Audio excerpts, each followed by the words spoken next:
নমস্কার বন্ধুরা, আমি জয়। তোমরা দেখছো জয় সুইট ফ্যামিলি। আমার এই চ্যানেলে তোমাদের সবাইকে স্বাগত। আজ আমি বানাবো আলু, বেগুন, ডাঁটা দিয়ে চিংড়ি মাছের তরকারি। চিংড়ি মাছের রেসিপি তো আমরা অনেক রকমই বাড়িতে বানিয়ে থাকি। এইভাবে চিংড়ি মাছের তরকারি একবার বানিয়ে দেখবে, আশা করি আপনাদের ভালোই লাগবে। ভিডিওটি প্রথম থেকে শেষ অবধি দেখার অনুরোধ করছি। বেশি কথা না বলে তাহলে চলুন শুরু করা যাক। এখন চিংড়ি মাছের খোসা ছাড়াবো, তারপরে মাছগুলো ভালো করে ধুয়ে নেব। তারপর সবকিছু কমপ্লিট হয়ে যাওয়ার পরে কড়াইতে তেল দিয়ে দেবো। যতক্ষণ না কড়াইয়ে তেলটা গরম হবে ততক্ষণ আমরা একটু চিংড়ি মাছগুলো আগে থেকে হলুদ দিয়ে ভালো করে মাখিয়ে রেখেছিলাম। এখন ভালো করে চিংড়িগুলো তেলে ভেজে নেব।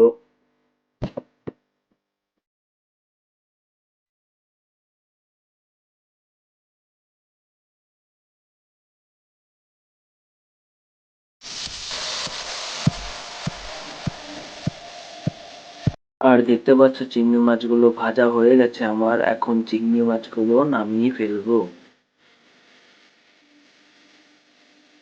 আর এখানে দেখতে পাচ্ছ কিছু কাঁচা জিরে বেটে রেখেছিলাম। সেই কাঁচা জিরা বাটা দিয়েই আমি কিন্তু এই রেসিপিটা বানাবো। এখন এই জিরে বাটাটা দিয়ে ভালো করে কিছুক্ষণ নেড়ে নেব।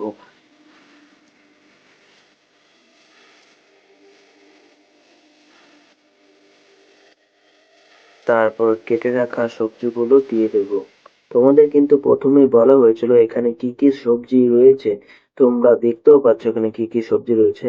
তারপরও আমি একবার বলে দিচ্ছি, এখানে দেওয়া রয়েছে বেগুন, আলু, ডাঁটা, জাস্ট এই তিনটে জিনিস। আর কিছু এখানে কিন্তু দেওয়া নেই। আর হ্যাঁ, মশলার মধ্যে কিন্তু শুধু দেওয়া রয়েছে জিরা বাটা। তারপরে দিয়ে দেব সামান্য পরিমাণে জল।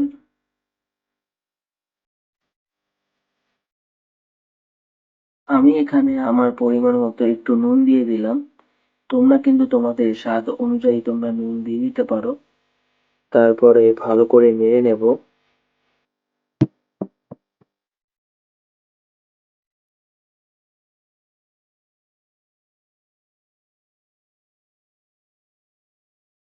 তারপর অল্প পরিমাণ একটু হলুদ দিয়ে দেব। হলুদ দেওয়ার পরে তারপরে আবারও কিন্তু ভালো করে নেড়ে নেব।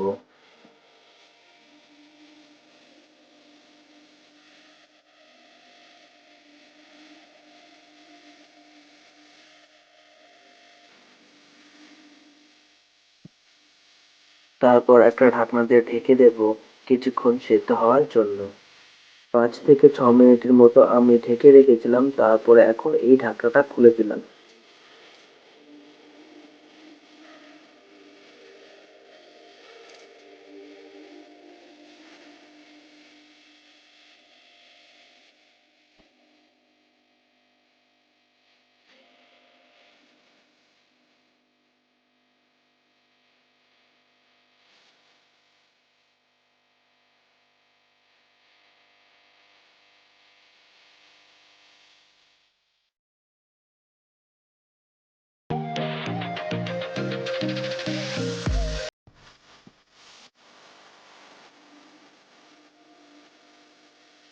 আর আমি জল দিয়ে দিলাম একটু গ্রেভি হওয়ার জন্য।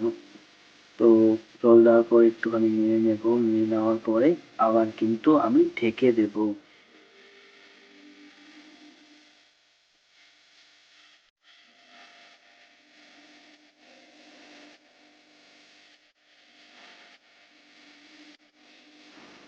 আর এখন ভেজে রেখে দেওয়া চিংড়ি মাছগুলো আস্তে আস্তে তরকারির মধ্যে দিয়ে দেব।